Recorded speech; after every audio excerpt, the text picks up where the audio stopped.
Hoy nos toca terminar el avance del texto de Hartmut Rosa, por ende hoy nos toca terminar el avance de la tercera unidad. Y bueno, como saben, y ya está en el WhatsApp, el control de lectura tendría que ser la siguiente clase, pero como saben, la siguiente clase es martes 2 de noviembre, que es feriado de Todos Santos. Entonces, vamos a respetar el feriado. Bueno, les planteé la posibilidad de que diéramos, como es virtual, que diéramos en ese feriado, pero bueno, me parece también justo, digamos, que algunos quieran respetar el feriado, por ende, vamos a proceder a respetar el feriado. Entonces, en base a esa decisión, les he pasado un cronograma al WhatsApp que simplemente les recuerdo ahora, ¿no?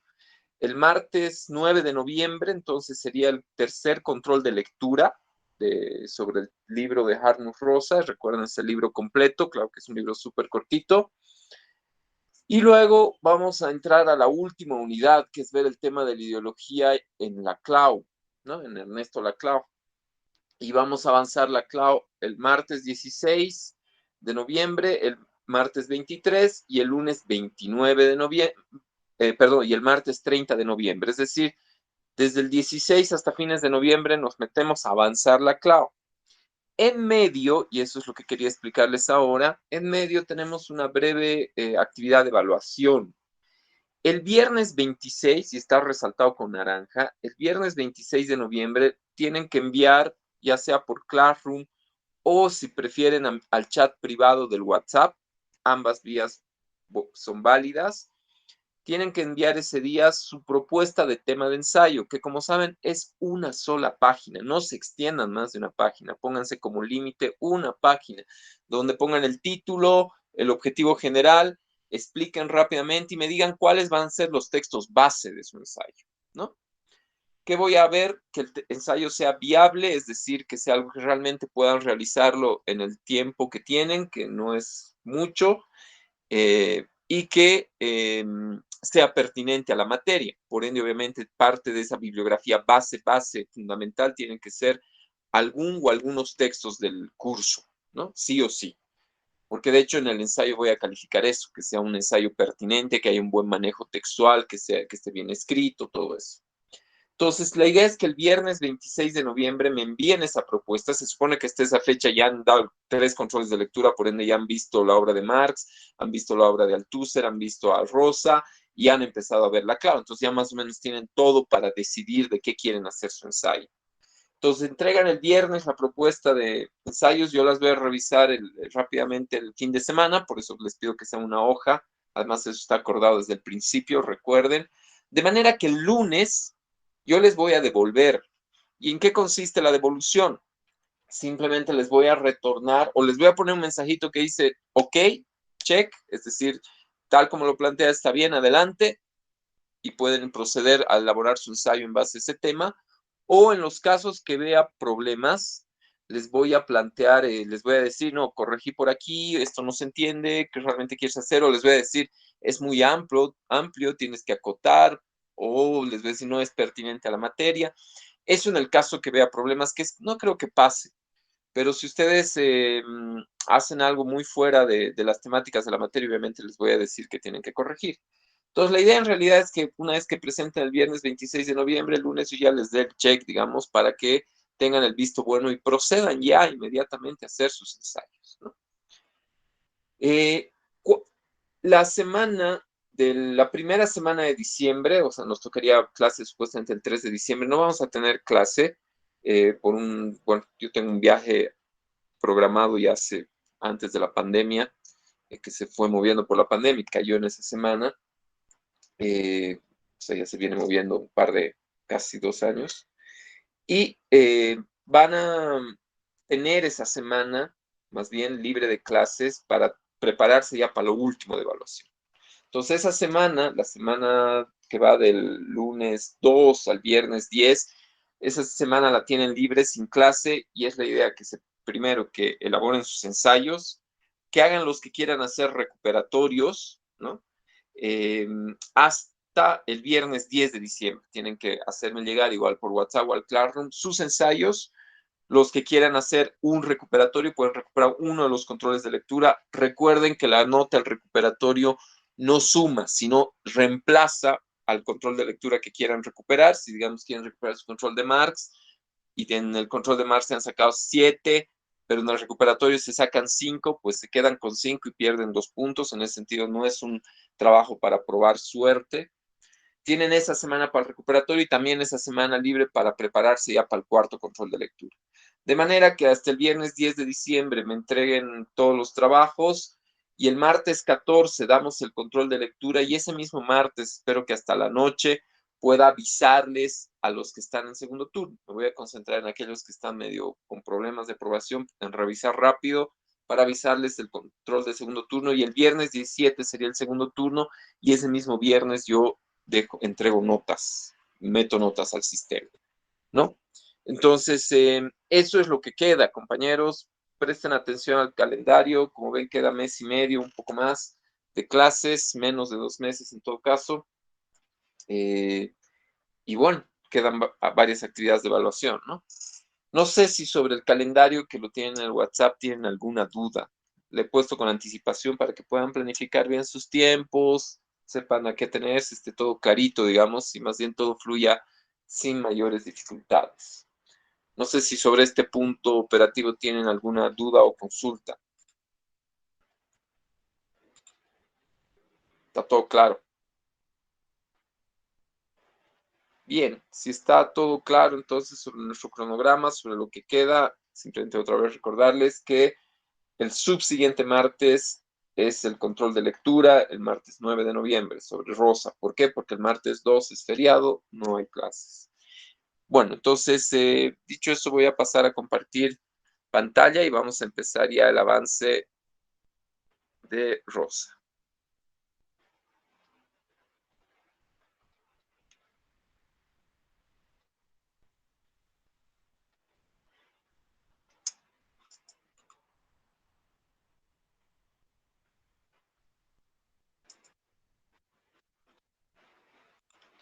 Bien, ahí creo que se ve con claridad.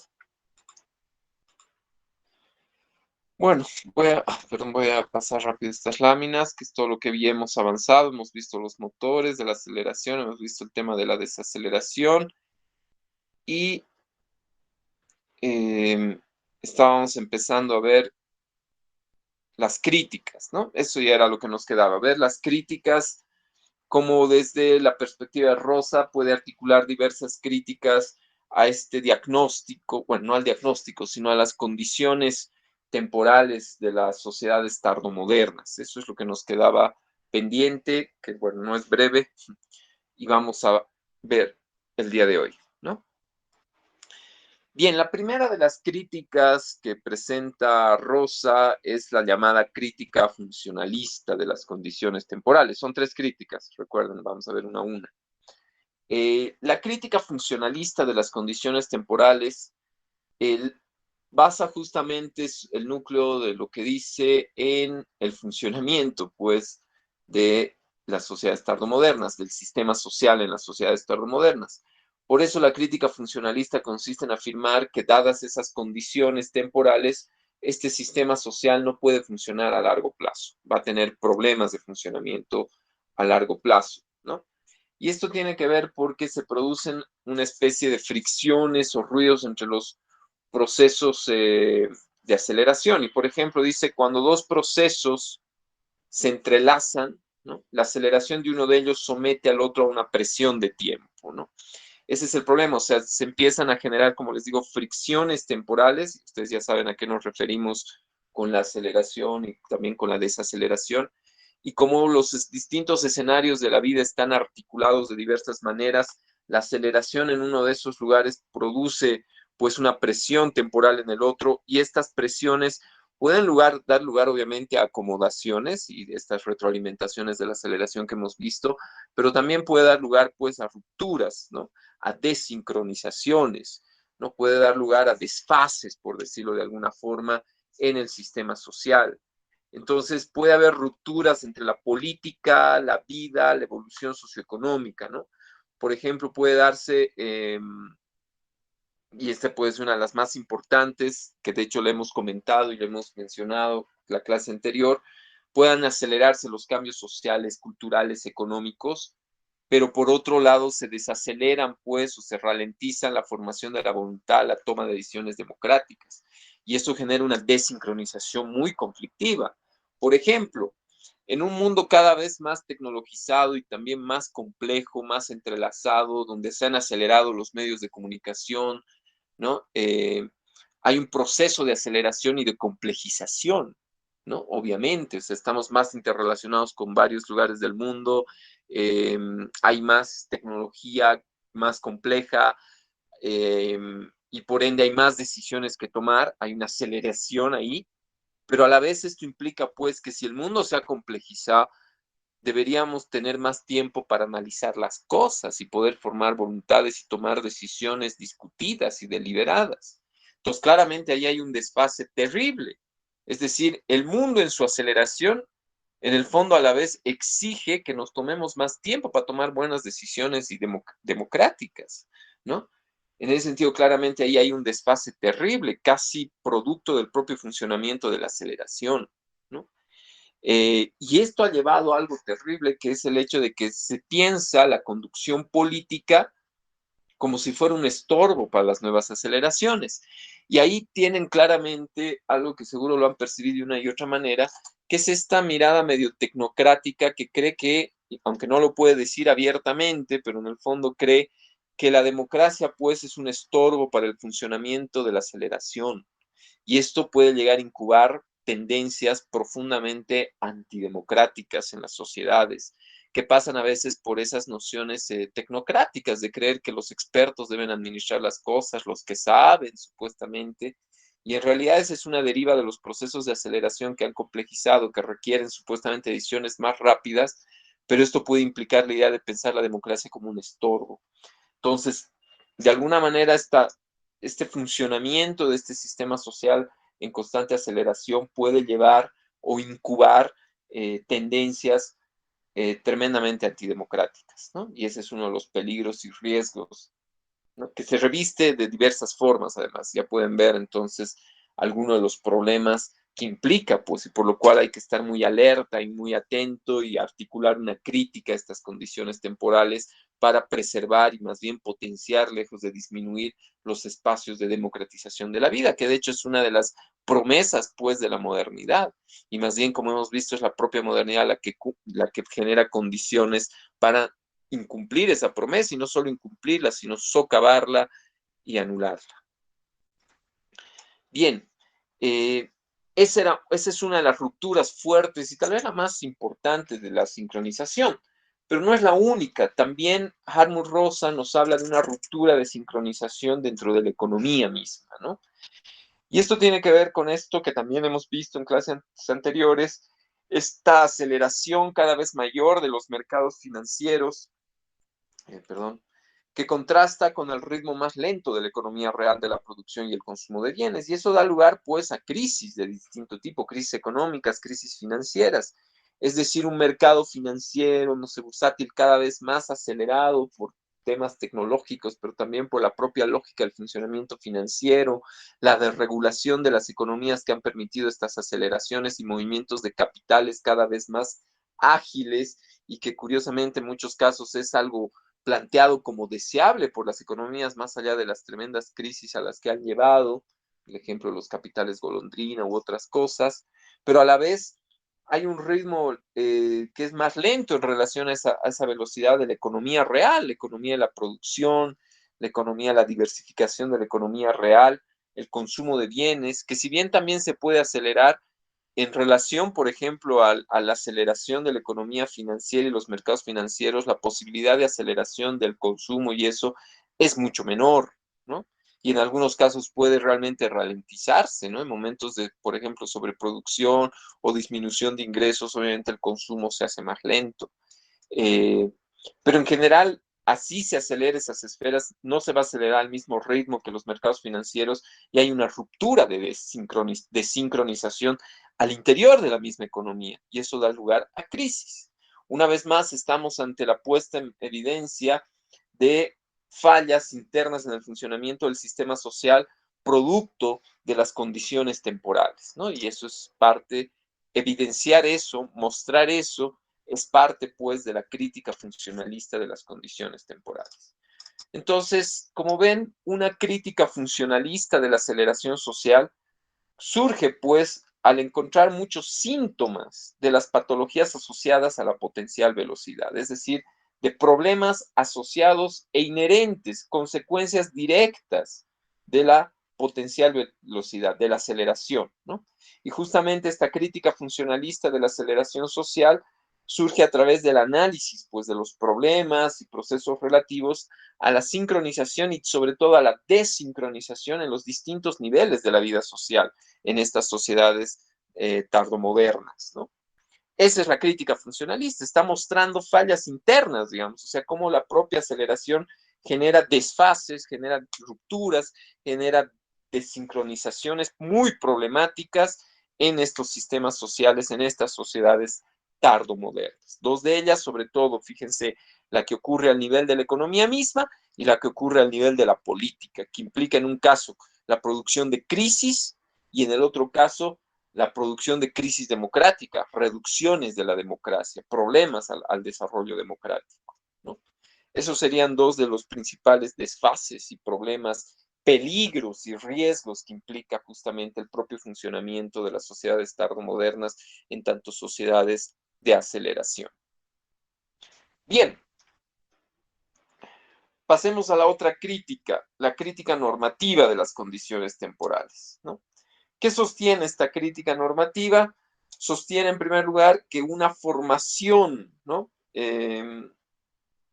De acuerdo social no es bueno ni justificable a la luz de normas.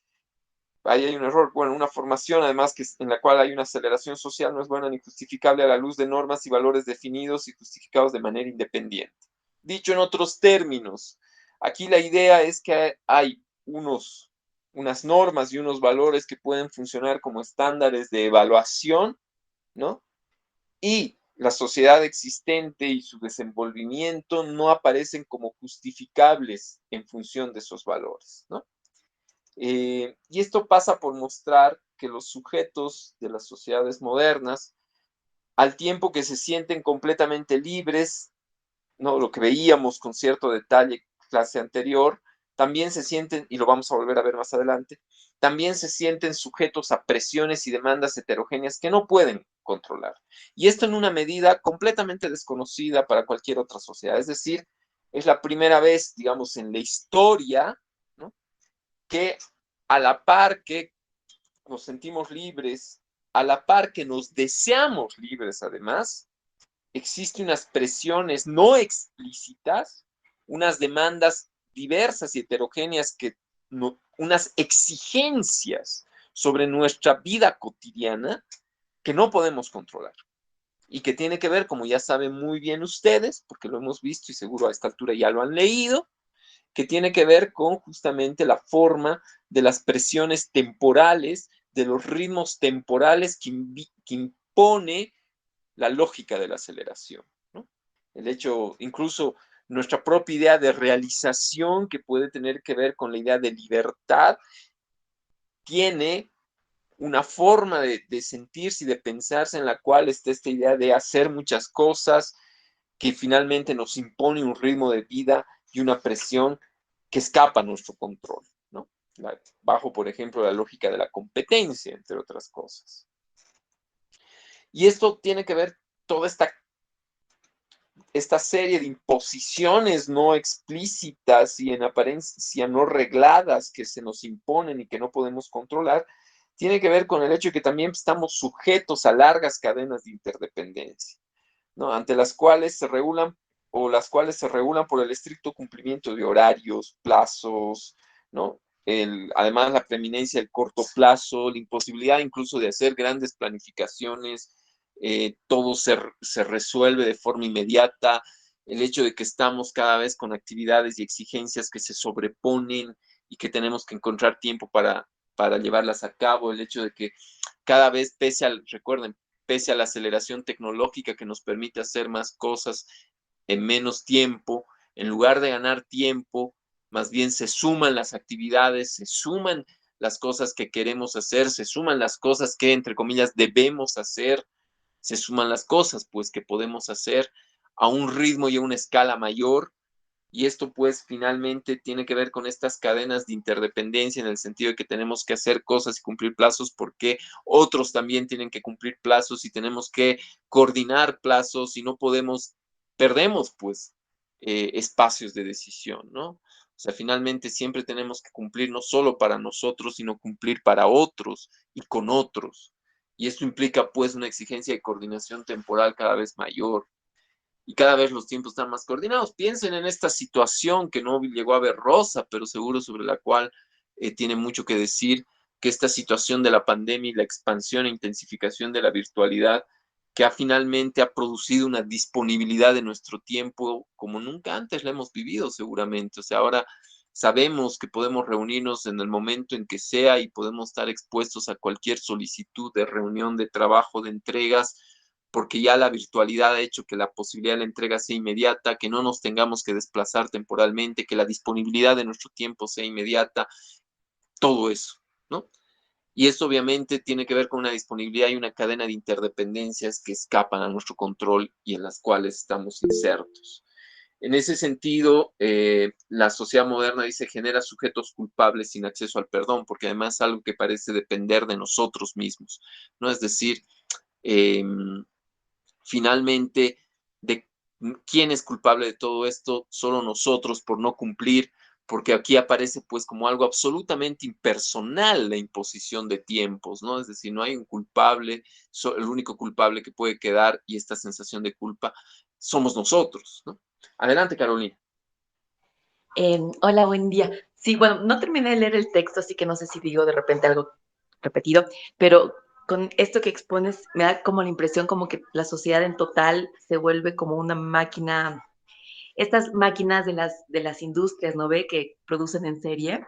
Y me acuerdo de la peli esta de con Charlie Chaplin de los tiempos modernos y como que el mismo obrero es tragado por la máquina, ¿no? Entonces es como que en cierto modo o sea, estamos bien proletarizados, pero por algo como más virtual y más invisible, ¿no? Que antes, ¿no? Y sí, bueno, la película de Chaplin, como saben, es un buen reflejo de la sociedad taylorista y fordista, ¿no? Que esto ya implica, por ejemplo, es uno de los momentos icónicos de la aceleración en el ámbito del PTI, del proceso de trabajo inmediato, en el ámbito de la producción. Y es uno de los mejores reflejos de los tiempos modernos. Ahora, los tiempos tardomodernos en realidad son una especie de intensificación de algunas tendencias de los tiempos modernos, por decirlo de alguna forma. O sea, donde nosotros ya no solo somos devorados por los engranajes de las máquinas fordistas, ¿no? Que de alguna manera, ¿qué tenían por fin las máquinas fordistas? Regular el tiempo del trabajo, sino que ahora además eso se ha despersonificado, ya ni siquiera vemos las máquinas, pues, o sea, ya no existen esas cadenas, por lo menos no en todo lado, esas cadenas de montaje, sino, y ahí simplemente te estoy parafraseando, Carolina, porque me parece muy preciso lo que dices, tiene que ver justamente con esta virtualidad. En ese sentido, otro tipo de engranajes nos generan esta interdependencia, como dices, más virtuales. Entonces, claramente es preciso, o sea, la imagen de Chaplin muestra ya un proceso que se ha intensificado por otras vías y ha generado en realidad unas condiciones en el fondo cualitativamente distintas también, que son estas sociedades o estos tiempos, ya no solo tiempos modernos, sino tiempos tardomodernos. Esta lógica de la aceleración, que ya estaba contenida pues en la lógica capitalista, en la necesidad de la rotación del capital, en la competencia de los mercados capitalistas, que no es pues una cosa simplemente que no es tardomoderna, pues es un producto ya de la modernidad clásica, pero justamente lo que caracteriza a estas sociedades tardomodernas es la intensificación y cierta forma de desenvolvimiento de esas tendencias que ya estaban ahí. Entonces, habrá que buscar otras películas que seguro las hay, en este momento no las tengo, que así como la de Chaplin reflejaba, así como tiempos modernos reflejaba muy bien esos procesos a principios del siglo XX, en las primeras décadas del siglo XX, que son las sociedades sobre todo fordistas, el paso al fordismo. Seguro tenemos, simplemente es recordar las películas que reflejan el paso a fines del siglo XX y principios del siglo XXI a estos regímenes, ¿no?, de temporalidad. De hecho, eso puede ser un lindo trabajo de ensayo, buscar, por ejemplo, algo de eso, ¿no? Ahorita no se me viene a la mente, la otra vez mencionaba Matrix, y seguro que hay otros ejemplos mucho más potentes, habría que explorar tal vez algunos capítulos de Black Mirror para ver algunas figuras de estas sociedades tardomodernas, ¿no? Bueno, aunque Black Mirror es ficción, pero es una ficción muy arraigada, digamos, en los cambios contemporáneos. Bien, a ver, siguiendo con esta crítica normativa a las condiciones temporales, con esta idea de impersonalización, lo que Carolina decía, esta noción medio de virtualidad, que no solo se refiere a lo que actualmente llamamos virtual, sino como a esa idea de que no la vemos, digamos, pero está ahí, no es la máquina de Chaplin, no es ese engranaje de, de acero que literalmente tritura nuestro cuerpo. Es algo que igual tritura nuestro tiempo, tritura nuestra cotidianidad, tritura nuestra voluntad, pero no está ahí encarnado en una máquina de acero, tampoco está encarnado en una constitución o en una ley que podamos evidenciar. Por eso dice Rosa, las normas temporales parecen simplemente estar ahí y al individuo le toca cumplir con ellas, ¿no? Eh, o sea, parecen algo natural, como veíamos también, ¿no? Porque parece un tema del tiempo.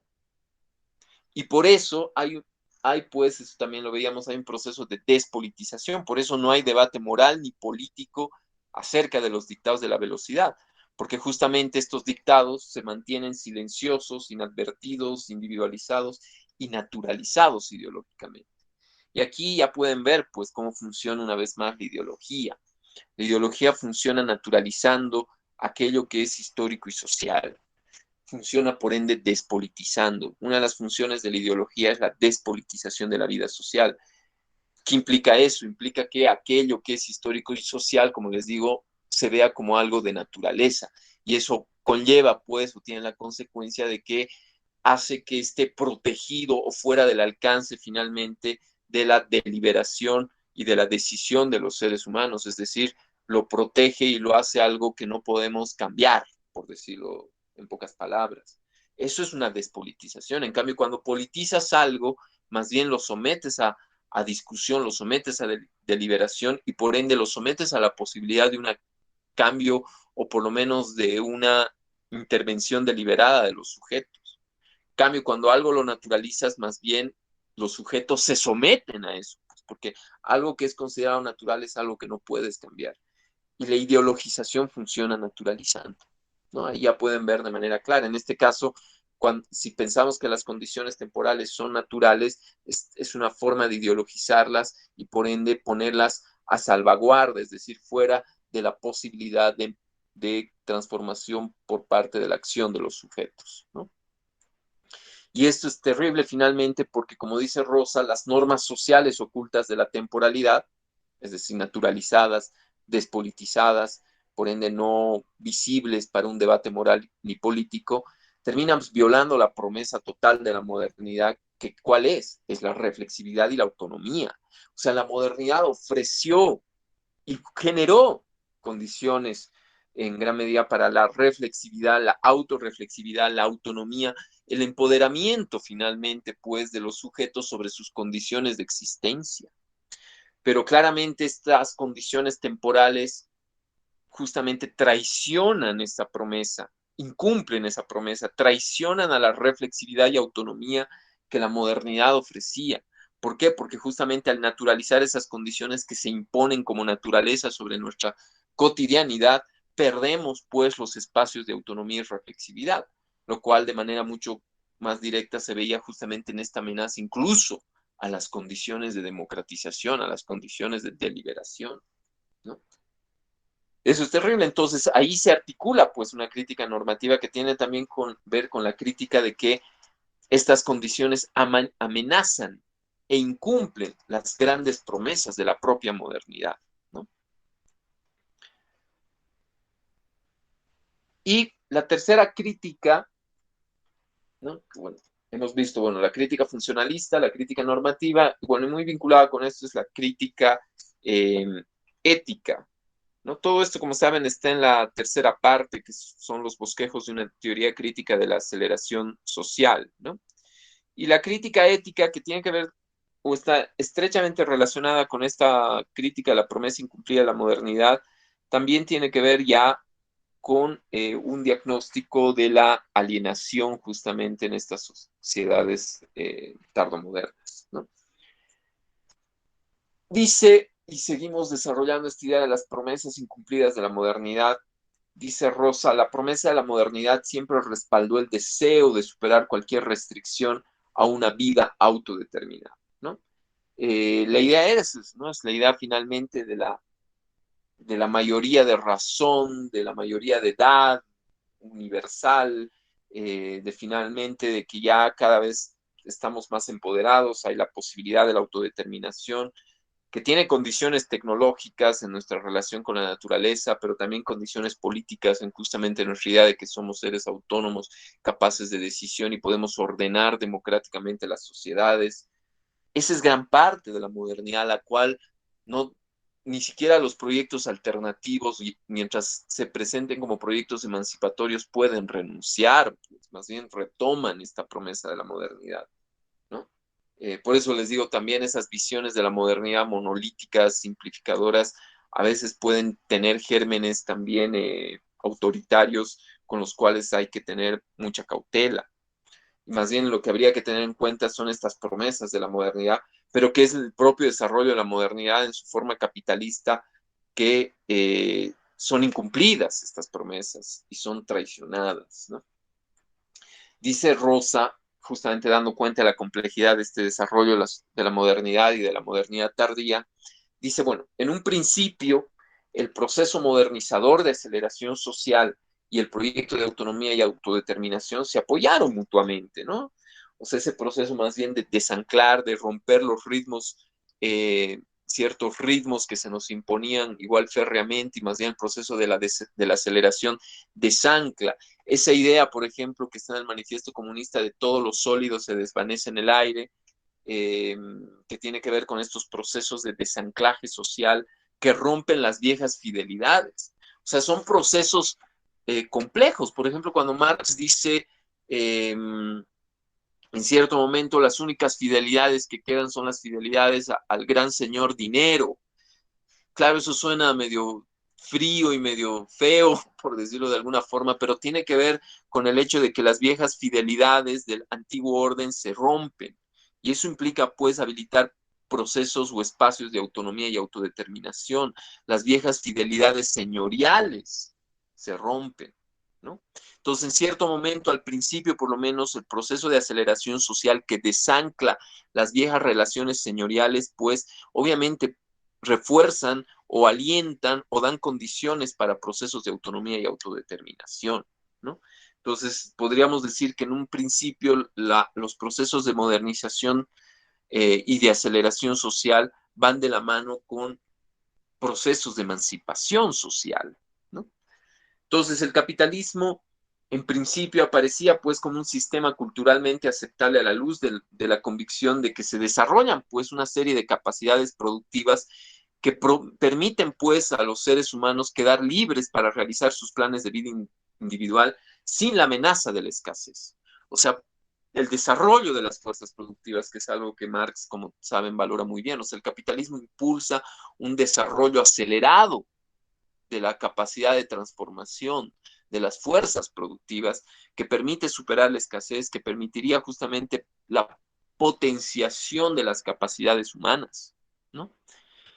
Pero el desarrollo finalmente de estas capacidades bajo la forma capitalista conlleva justamente que estas promesas ya pues más bien, o dicho en términos de Rosa, ya no resultan creíbles, ¿no? En sociedades contemporáneas. O sea, esa promesa y ese proyecto efectivo de emancipación en ciertos grados al inicio en la modernidad clásica más bien lleva ya en las sociedades tardomodernas a la producción más bien de cosas contrarias y contradictorias con esas tendencias iniciales. Adelante, Christopher. ¿Qué tal? Bueno, estaba pensando, creo que, claro, estas condiciones que nos da la tardomodernidad pueden ser, bueno, parece que es una consecuencia directa del avance tecnológico, y, pero me estaba preguntando si también sería una consecuencia de un avance en la sobrepoblación, digamos, en el crecimiento demográfico de la humanidad, porque siento que esto se ha dado por consecuencia de que del crecimiento poblacional, mientras más gente se necesita más producción, entonces el capitalismo crece más y hay mayor aceleración, eh, por lo que, bueno, yo pienso, no, a pesar de que es un deseo natural, digamos, de reproducirse y tener niños, yo no quisiera tener hijos porque siento que los voy a traer a su alienación directamente y a un mundo que está acelerado y sobrepoblado, ¿no? Uy, mira, lo que dices es súper interesante. A ver, ustedes que van a releer, me van a contar la siguiente clase si encuentran algo de eso. Yo en principio no, pero me parece que la variable que pones es bien importante y ahí habría que ver si el crecimiento poblacional es una variable independiente o es una variable dependiente o ambas. ¿Por qué? Si fuera una variable independiente, estaríamos asumiendo que hay un crecimiento poblacional autónomo que tiene ciertos efectos sobre la aceleración, que es un poco lo que planteas. Pero también podría verse que tal vez es una variable dependiente, es decir, que van a ser ciertas condiciones del desarrollo de la modernidad las que más bien producen población, superpoblación. Ahora también, desde un punto de vista marxista, la superpoblación es un tema relativo y no absoluto, lo cual podría cuestionarse. Finalmente, lo que yo podría agregar, porque en realidad lo que acabo de delinear son hipótesis que habría que ver y analizar, pero lo que tal vez se podría agregar es que lo que genera, por ejemplo, la modernidad son condiciones, es el mejoramiento de las condiciones de vida, ¿no? En gran medida, justamente este crecimiento de las capacidades productivas, etcétera, lo que va a generar es un mejoramiento inicial de las condiciones de vida. Y el mejoramiento inicial de las condiciones de vida, ¿qué genera? Genera pues la posibilidad de una mayor reproducción de la vida, ¿no? En ese sentido, el incremento poblacional en principio podría verse como una variable dependiente, es decir, más bien ocasionada por el proceso de aceleración tecnológica o aceleración en el ámbito de la producción que mejora las condiciones de vida y por ende genera condiciones para una mayor reproducción de la población, ¿no? Eso en primer lugar.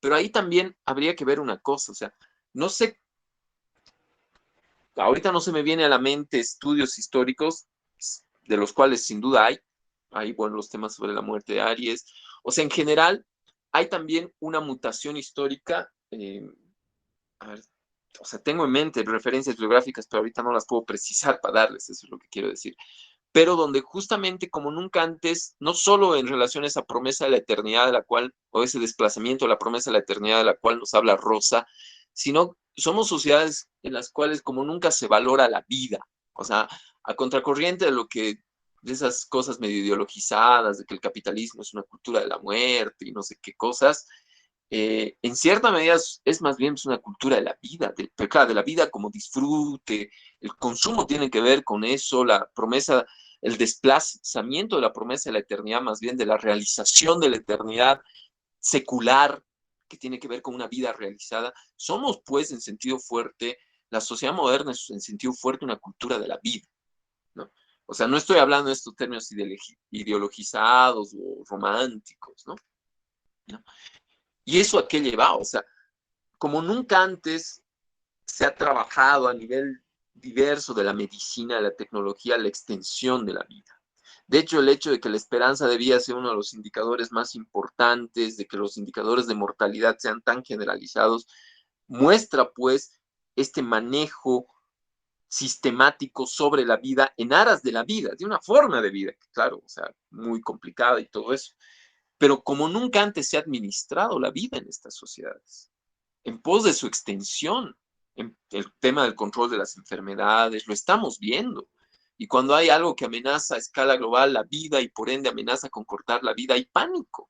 Entonces la modernidad es una sociedad con una obsesión por la vida, ¿no? Por eso digo esas contraposiciones de la modernidad, es una cultura de la muerte y las otras culturas alternativas son de la vida, o sea, suena bien retóricamente, ¿no? Y claro, la modernidad también, justamente tal vez por su obsesión en la vida, es la que ha generado una posibilidad tecnológica del asesinato masivo, ¿no? Con las armas masivas. Pero en general tiene que ver con una obsesión por la vida. Y eso ha extendido la esperanza de vida como nunca antes. O sea, en Bolivia, no sé, pues hemos pasado de una esperanza de vida de los 50, 40 años a una de los 70 y en los ámbitos urbanos, mayor aún, no sé cuál será ahorita la esperanza de vida en Bolivia en los lugares urbanos, que son los lugares más modernizados, ¿no? Eh, de, entonces, eso es parte también de una transformación que lleva a estas cosas que mencionas, por ejemplo, estas ideas de superpoblación relativa, porque a la vez es que ha extendido las condiciones de vida, ha precarizado esas mismas condiciones. Entonces, son parte de estas suertes de rupturas o tensiones internas, ¿no? Que justamente yo creo que como estudiantes de filosofía o de ciencias sociales debemos analizar. Entonces, la variable que metes, que no solo hay que verla en términos de reproducción, o sea, no es solo un tema de que una pareja o lo que sea, o dos personas biológicamente hablando, o ya ni siquiera hay que pensar en dos personas, pero bueno, dos personas biológicamente hablando en principio pueden generar cuatro personas, por ponerlo en términos bien torpes, sino el hecho de que una misma vida se extiende, o sea, antes, como les digo, la rotación generacional era menos extensa. Fíjense, ahí puede haber un proceso que en cierto grado podría leerse de desaceleración, en el sentido de que eh, la vida se extiende, ¿no? Nuestra esperanza de vida se extiende y tenemos más condiciones y cada vez somos más responsables de esa extensión. Los cuidados de la salud, esa obsesión por el cuidado de la salud, esa obsesión por el cuidado estético también de la salud, que tienen que ver con la idea de prolongar nuestra juventud, ese, todos los gimnasios, esto sobre todo en ámbitos más urbanizados, ¿no? Los gimnasios, las vitaminas, la alimentación saludable. Fíjense, o sea, eso igual es un fenómeno, no lo toca Rosa, pero que es muy lindo, un tema que podría articularse con el diagnóstico de Rosa, ¿no? Que no está ahí pensado. Hay debates sobre eso, hay trabajos, hay investigaciones, pero fíjense lo que has mencionado, si lo vamos por esa vía, da toda una beta de discusión, de análisis, de investigación y reflexión, ¿no? Que obviamente hay que hacerla más allá de las idealizaciones, sino en este marco de cómo se está formando. Finalmente tiene que ver con nuestra forma de pensarnos y de situarnos en el mundo, que como bien Rosa ha mostrado, está fuertemente afectada. Yo creo que eso es parte también de una modernidad tardía. O sea, no sé si ha habido antes sociedades tan preocupadas por la vida y la juventud y el cuerpo. Obviamente ahí hay que articular, pues, no sé, en alguna materia seguro ven, con todas estas reflexiones biopolíticas, pues, ¿no? Ahí tienen toda esta beta biopolítica, obviamente que arranca con Foucault, pero se desarrolla con Agamben, Espósito, Lazarato, y hay un sociólogo, no me acuerdo, súper bueno que habla de estas cosas igual, se me dio el nombre, Nicolás Ross también. Entonces ahí tienen toda una beta filosófica, para analizar y estudiar este tema en particular, ¿no? Tienes, de hecho, ahí tema, ¿no? Que puede ser tema de tesis, proyecto de investigación de vida incluso. Bien, avancemos. Pero bueno, muy fuerte el tema que tocaste, Christopher, que excede a Rosa, pero yo creo que está estrechamente relacionado, como mencionas. Siguiendo con las condiciones, o perdón, con la crítica ética de las condiciones temporales, dice Rosa que la velocidad del cambio y la inestabilidad de las condiciones hacen que sea peligroso seguir un plan de vida. Eso lo hemos visto, que un poco es lo que acabamos de mencionar, nuestra idea de precarización, esta velocidad del cambio, la idea de que, por ejemplo, no tenemos garantizado un trabajo generacionalmente hablando, ¿no? Nada está garantizado, hay una inestabilidad.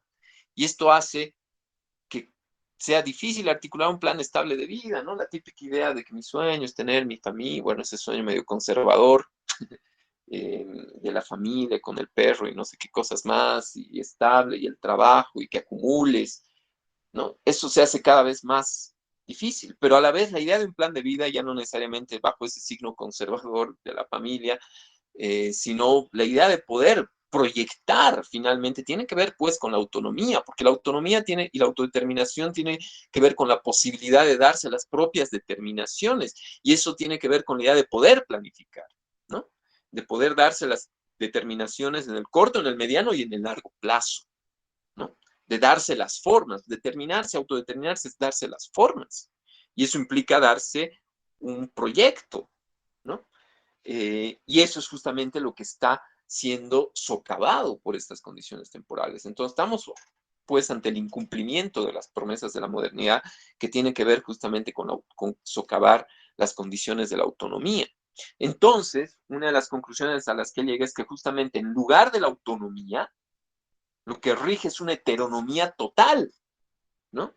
O sea, ya no depende de nosotros, no podemos hacer un plan de vida que podamos seguirlo de manera autodeterminada, no, porque finalmente no sabemos, o sea, la competencia hace que eh, otro finalmente pueda competir, haber hecho más actividades, tener una mejor CV acumulado y nos desplaza, y si hay un cambio tecnológico, lo que sabíamos, la caducidad de nuestros conocimientos, por ejemplo. Tal vez eso explica que en parte nuestra forma de estabilidad haya girado al cuidado del cuerpo y de la salud, sobre lo cual, curiosamente, menos control tal vez tenemos, pero podemos generar una ilusión de control, el hecho de los regímenes alimentarios sanos, entre comillas, o realmente deben ser sanos, no sé, pero fíjense, tal vez la imposibilidad de controlar la vida social, nuestro plan de vida, ha hecho que un poco nos encerremos, ¿no? Pero a la vez en este ámbito del mercado, porque saben que gran parte de los regímenes alimentarios, estéticos, etcétera, obviamente funcionan al calor del mercado y sus modas también, que cambian además con el tiempo, ¿no? O sea, vean, por ejemplo, la rotación de las ofertas de dietas, ¿no? Como hay modas de las dietas, ¿no? Dieta que no sé qué cosas, o de los productos estéticos, por ejemplo, a mí me llama mucho la atención, esto les digo como anécdota, puede ser un síntoma o puede que simplemente sea una casualidad, pero bueno, por donde vivo, a ver, les comento esto como anécdota personal, yo vivo en Obrajes y en el tiempo de la pandemia, obviamente, en el contexto de la pandemia se han cerrado un montón de lugares de comida y es cosas como saben, que están volviendo de a poco, pero lo que proliferó en ese tiempo, en tanto actividad comercial, por lo menos en Obrajes, fueron los spas, ¿no? Que spas estéticos. O sea, en el lapso de 5 cuadras por la principal, la avenida Hernando Siles, entre, no sé, entre la calle 1 y la calle, ya en 10 cuadras, digamos, y la calle 10, debe haber unos más de 10 spas, y no es precisamente una zona de spas. Eh, y en otros lugares me contaban algunos amigos que vieron cosas similares. Entonces, es interesante eso, como si tratáramos de migrar el control que no tenemos efectivo sobre nuestra vida hacia nuestra, entre comillas, salud o algo así, o sea, una especie de interioridad tal vez compensatoria, no sé. Pero ahí hay fenómenos. Fíjense, en realidad, Rosa nos está poniendo sobre el tapete un diagnóstico sobre el cual nosotros tenemos que complementar mediante la observación y obviamente mediante la investigación, pero también mediante la observación de cosas cotidianas, porque lo que el diagnóstico de Rosa, más allá del alcance filosófico potente que tiene que ver con nuestra cotidianidad. Y ese es el diagnóstico final, que en lugar de la autonomía rige una heteronomía total, ¿no? Dada justamente la extenuante competición socioeconómica, pero también la aceleración tecnológica, que tiene que ver también con unos motores, con la competencia en un mercado capitalista, que lleva, como saben, a esta renovación y a esta novedad constante en el mercado de los productos. O sea, finalmente hay decisiones que ya no podemos tomar producto de esto, pues un montón de decisiones. En general, nuestra vida cotidiana está plagada de decisiones que tomamos nosotros, pero que no dependen de nosotros, que las debemos tomar, no es que las queramos tomar, ¿no? En ese sentido ya arribamos pues a una idea de alienación muy fuerte, ¿no? ¿Y cómo define la alienación? En principio, Rosa define como un estado, fíjense esto, en el cual los sujetos persiguen fines, además de manera intensiva, perseguimos fines, ¿no? Realizamos prácticas que por una parte no les son impuestas por factores o actores externos, por lo menos visibles, pero que por otra parte no tienen ningún deseo real de apoyar. Fíjense esto, es una noción de alienación que dialoga muy bien con lo que hemos visto con el tema de ideología en Althusser. O sea, finalmente estamos impulsados a realizar una serie de fines y prácticas, ¿no? Que no aparecen como impuestos por algo muy concreto, sino hay una especie de virtualidad, ¿no? Pero además que tampoco es que tengamos un deseo real de apoyar. A ratos hacemos las cosas no solo inercialmente, sino porque sabemos que las tenemos que hacer. Esa idea de medio que no quiero, al rato quisieras un poco tirar la toalla, como se dice, un cacho, tirar la compu y decir, no, me vale, me voy. No hay nadie que te diga, o sea, pero de alguna forma dices, uy, no, leeré nomás, no, haré nomás, no, me quedaré nomás. O sea, no existe alguien, así un guardia, como diría Althusser, que también cuando habla de la ideología dice, no existe, o sea, no existe, Althusser decía, el guardia que te está empujando a hacer las cosas, sino que marchas solo. Y aquí hay un poco esa idea. O sea, finalmente, en el fondo, no queremos hacer, o sea, ¿quién quiere trabajar 14 horas en la función pública? Pero hay la idea, como dice Han, de que nos estamos realizando y bueno, pues eso es parte de nuestra realización, estar comprometidos con el trabajo. En el fondo queremos irnos tal vez y tomarnos un vino, unas cervezas, un cacho, dejar eso, pero no, tenemos que hacer y nadie nos obliga porque de hecho no es legal ni siquiera trabajar más de 8 horas y si queremos irnos nos podríamos ir, pero no nos vamos, ¿no? Ahí, por ejemplo, la sensación de los funcionarios públicos que han normalizado el trabajo de más de 8 horas, y no solo de los funcionarios públicos, lo digo porque, bueno, es lo que más conozco de primera mano, es un ejemplo notable de esto, o sea, la normalización de la jornada de 10 horas es uno de los retrocesos laborales más grandes que hemos vivido en los últimos 15 años. Eh, pero bueno, lo hacen porque, entre comillas, porque quieren, ¿no? Porque es ilegal, de hecho, porque obviamente saben que ni siquiera les retribuyen horas extras. Pero ese es un ejemplo, y fíjense, como esos hay 10.000, estoy dando ejemplos cercanos. En La Paz eso es muy cercano, somos finalmente una ciudad donde creo que el 20% de los trabajos estables pertenecen a la función pública, si no es que más. Adelante, Carolina. Hola, sí, sobre ese tema de los horarios de trabajo, sobre todo los funcionarios públicos, sí es como fuerte, ¿no? Tengo varios amigos que trabajan en el gobierno, en el Estado, y es así como que lo asumen como que, bueno, es lo que tienen que hacer. Y hay una pregunta, o sea, más allá de, no sé, pues, preferencias políticas de cada uno, pero, digamos, ya como un análisis desde la filosofía, ¿no? Digo por si acaso, porque a veces la gente está muy susceptible. Recuerdo algunas veces los discursos de García Linera, ¿no? Que él desde, digamos, como que su convicción revolucionaria, no sé qué,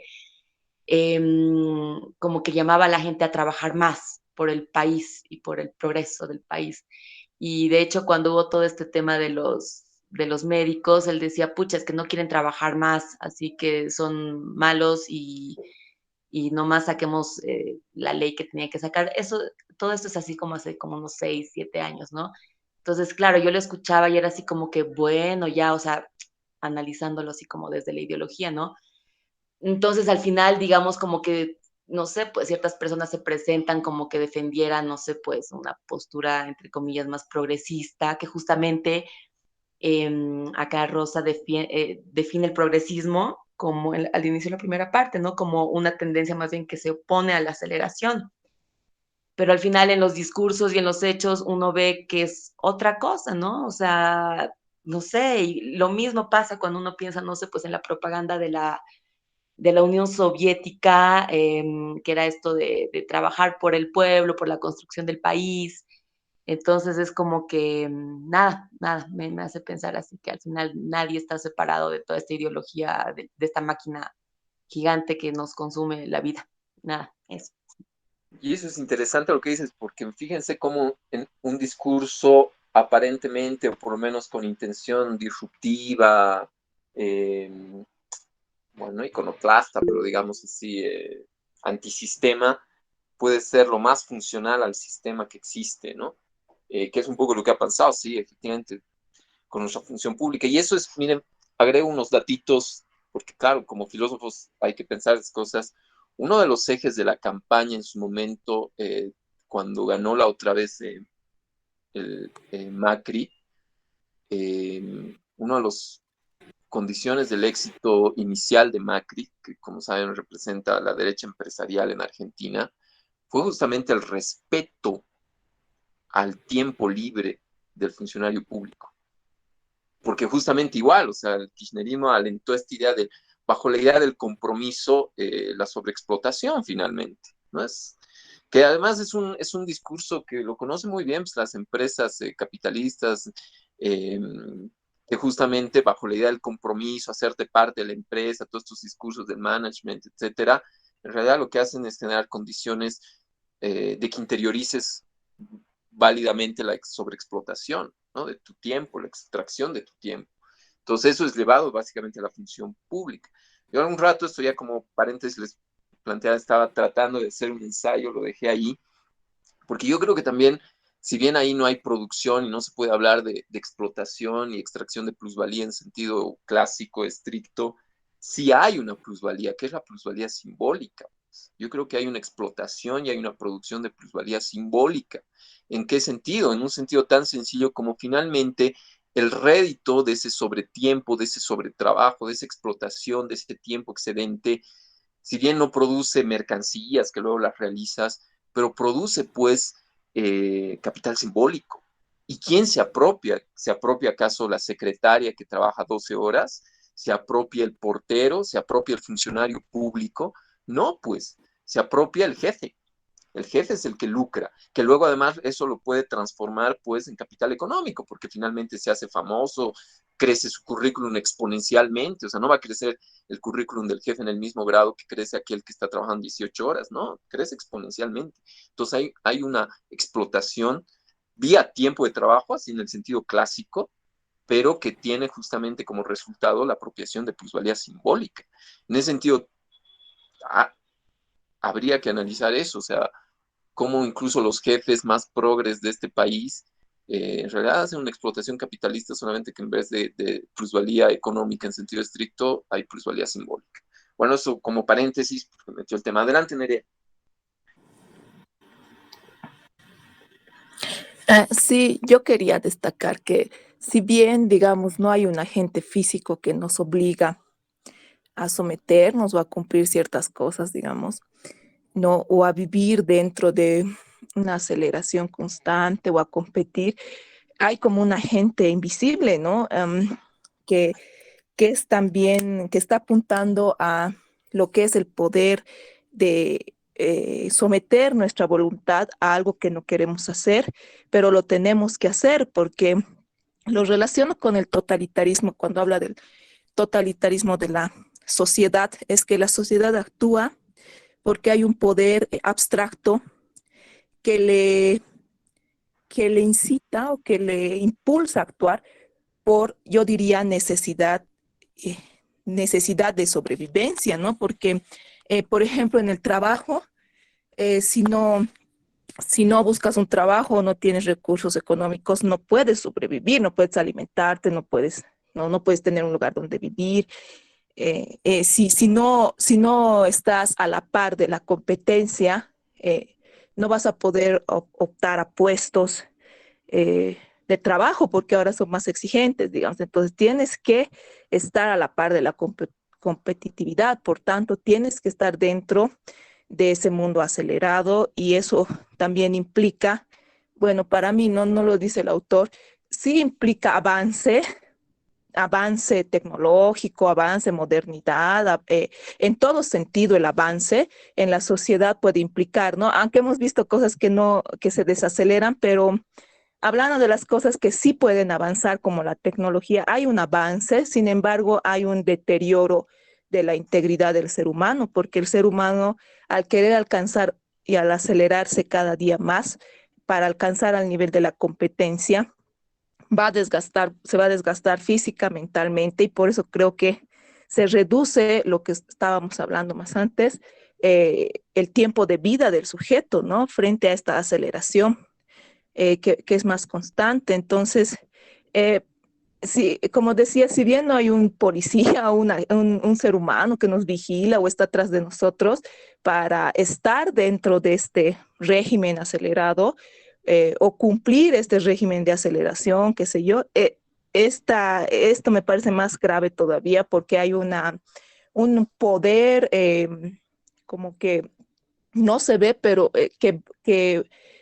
fuerza nuestra voluntad para poder hacer cosas que tal vez van contra nuestra ideología, no diría ideología, va contra nuestra vida integral, va contra nuestros principios, no queremos hacerlo, pero lo tenemos que hacer porque tenemos que estar a la par de lo que exige, digamos, la sociedad. Sí, ahí complementando lo que muy bien describes, a ver, un poco retomando exactamente el ejemplo que daba Nerea, por ejemplo, en la competencia, digamos, laboral, ¿no? O sea, busques trabajo, pero además tienes que trabajar, no, a veces ni siquiera porque te diga tu jefe, sino esa idea, por ejemplo, de mostrarte como gran trabajador, no porque éticamente creas que es lo correcto, puede que así incluso lo racionalice uno, pero es porque en el fondo sabes que tal vez si el otro igual se queda 3 horas, te va a hacer quedar mal y te arriesgas, ¿no? Entonces, eso también es competencia. Entonces, tú no te quedas ya 3 horas más, te quedas 3 horas y media, y eso puede generar una escala, estoy un poco ironizando, pero una escala perversa, digamos, donde puede que hasta tu jefe ni le importe si te quedes, pero incluso demuestras que lo haces o cosas por el estilo, y ese es nuestro ejemplo bien limitadito. Esto funciona en todo nivel, en el estudio, en nuestra cotidianidad, en las acciones de todo tipo, incluso más allá del trabajo, ¿no? Eso es lo fuerte, por eso cierra ahí, digamos, Rosa diciendo, hubiéramos podido y querido actuar de otra manera, pero no lo hicimos. Y finalmente hacemos, entre comillas, voluntariamente, lo que en realidad no queremos hacer. ¿Quién quiere pues, quedarse en su oficina? ¿Quién quiere estar a un ritmo frenético, además que lo va a llevar al estrés?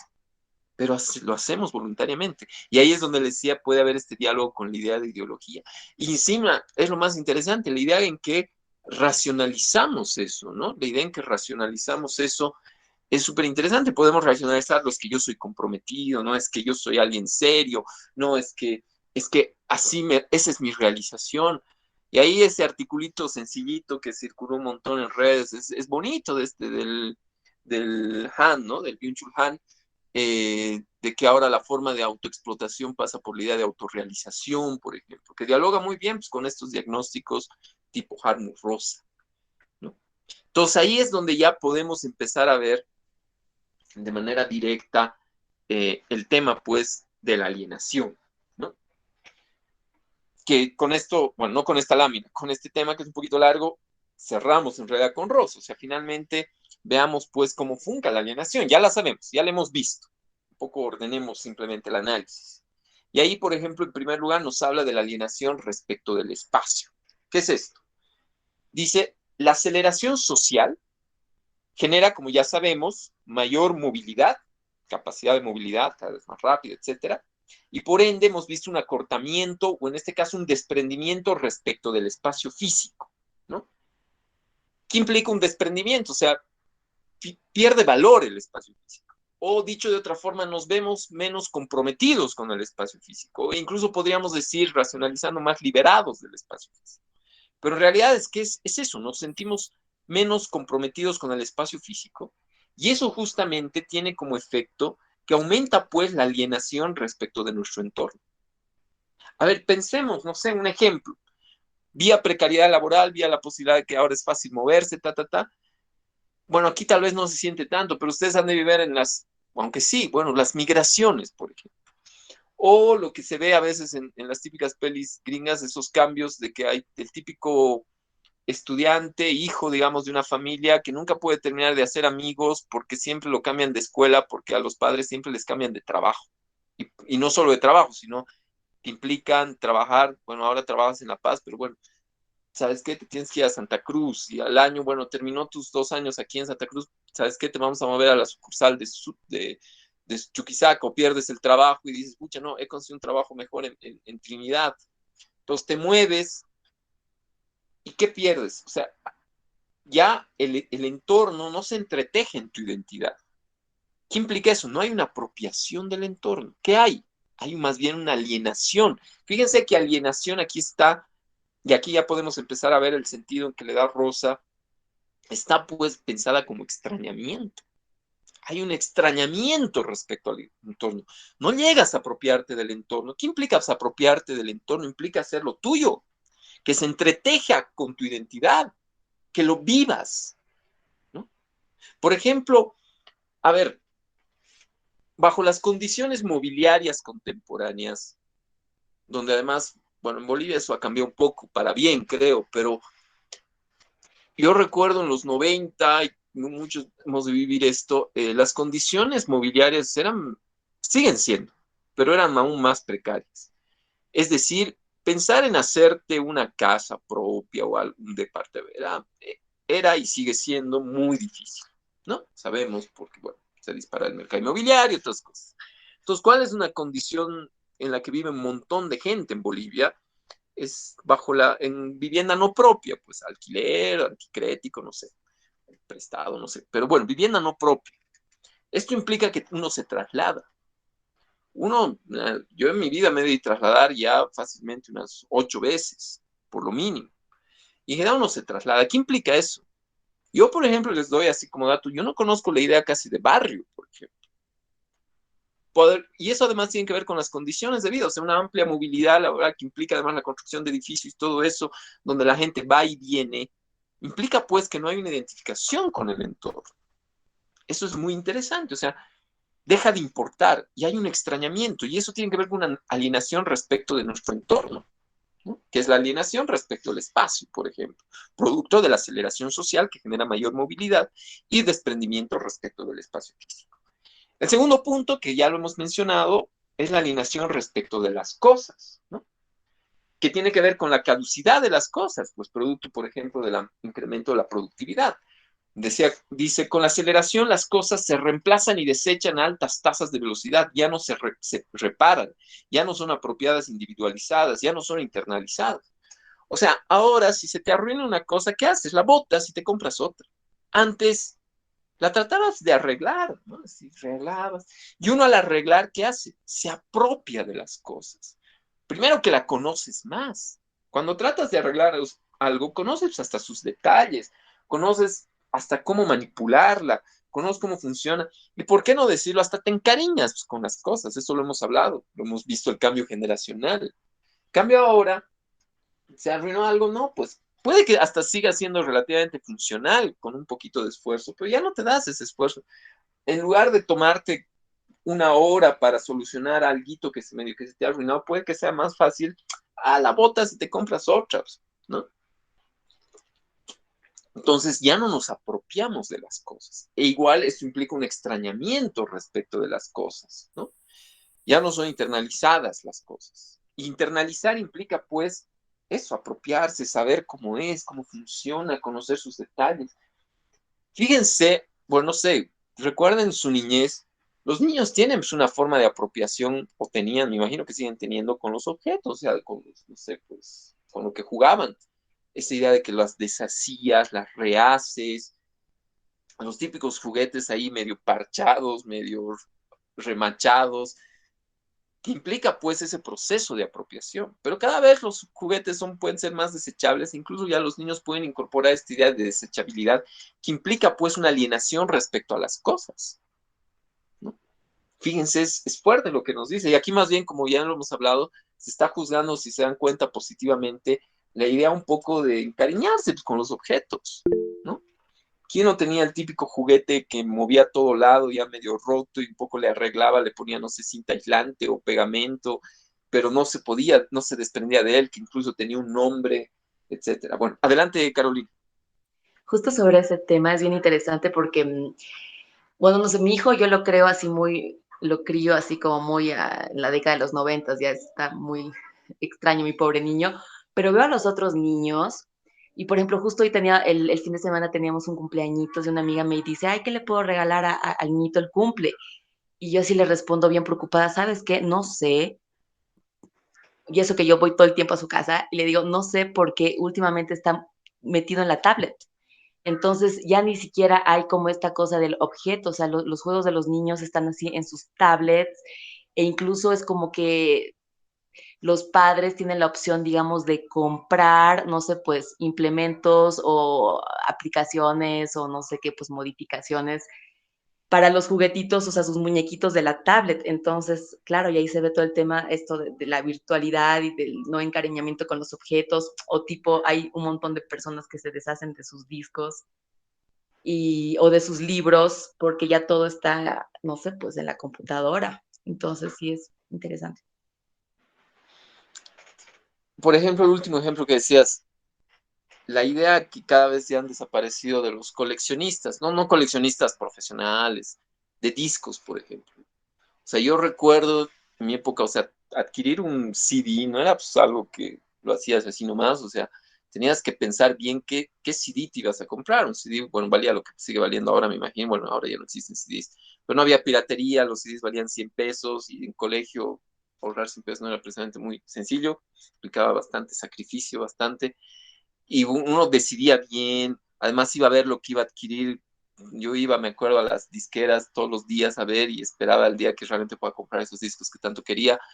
Y uno luego los tenía, los ponía en un lugar visible, los conocía, cuando se rayaban era todo un dolor, pero incluso uno sabía en qué segundo estaba rayado, conocía en detalle el orden de las canciones, la duración, la secuencia, uno ya escuchaba el último acorde de una canción y ya estaba escuchando el siguiente acorde de la siguiente.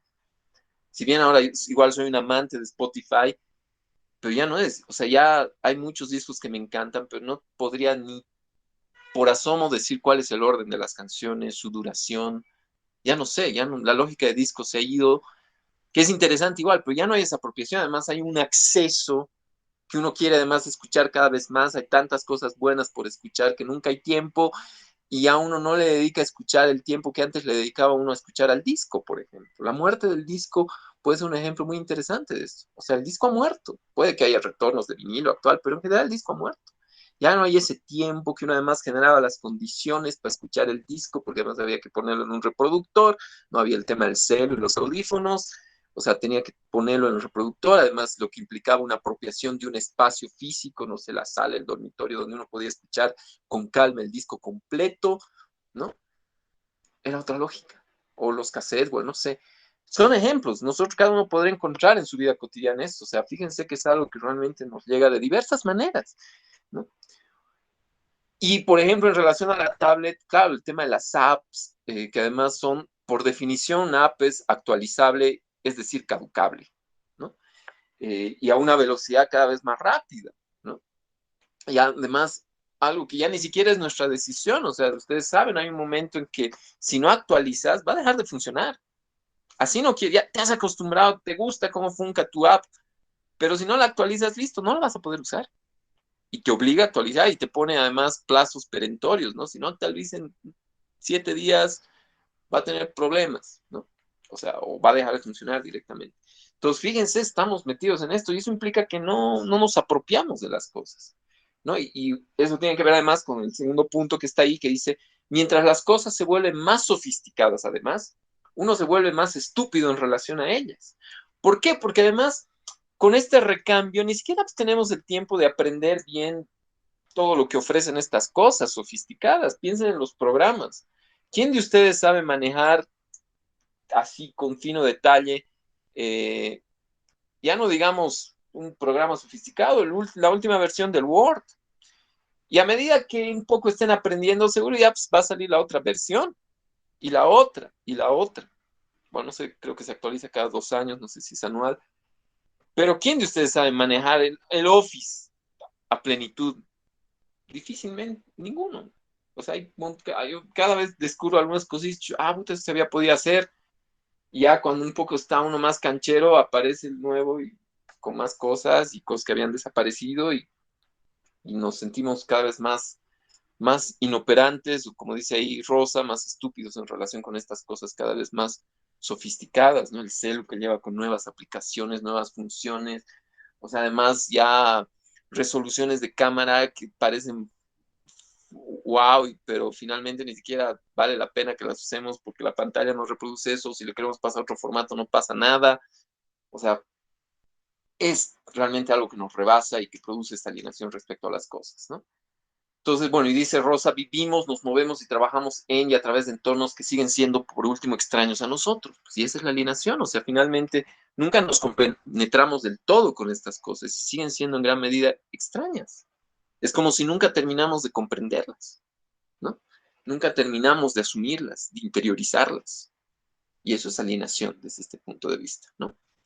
Punto 3, la alienación respecto a nuestras acciones, que un poco también ya la hemos visto, ¿no?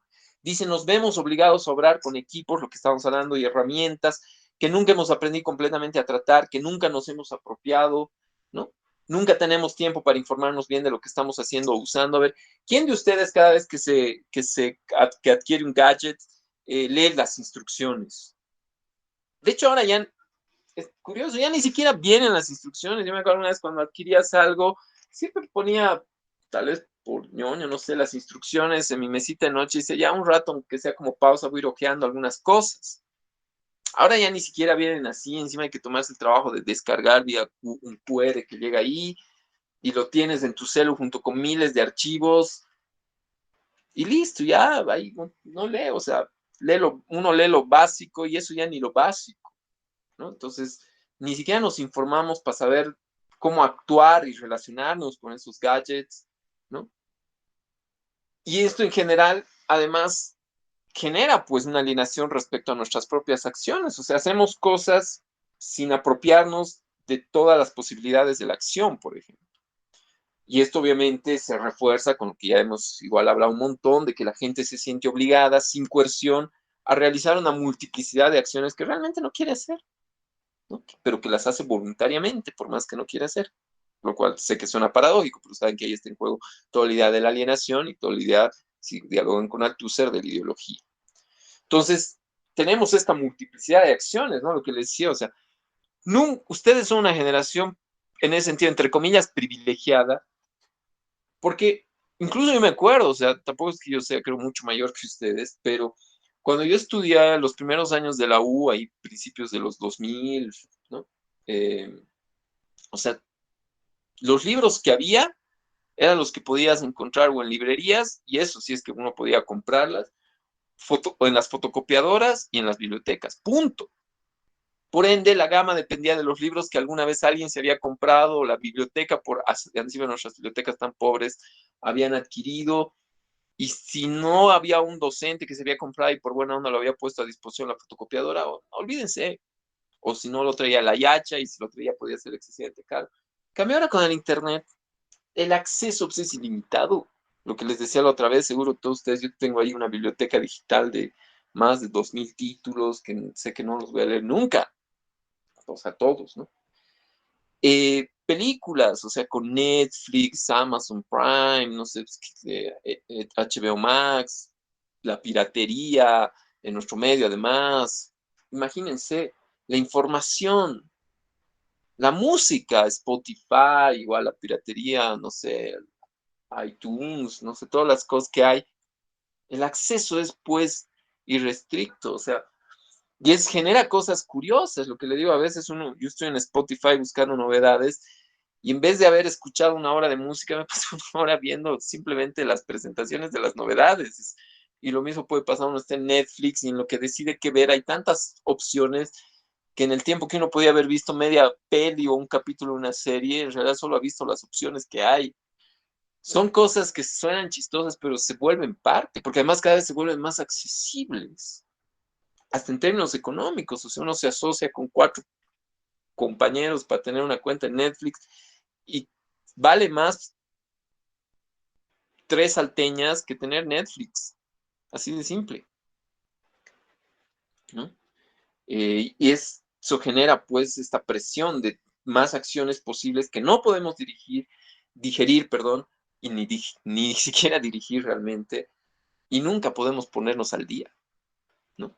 Eso es terrible, nunca te vas a poder poner al día, o sea, ya es imposible. Y bueno, obviamente el punto fuerte de la alienación respecto del tiempo. Dice ahí Rosa, dice, hay una experiencia corto, dice, ¿no? El tiempo se experimenta como si pasara rápidamente, pero también se encoge en la memoria, ¿no? O sea, por ejemplo, él da ejemplos de, por ejemplo, fuertes experiencias, ¿no? Las experiencias fuertes donde uno además disfruta mucho lo que está haciendo.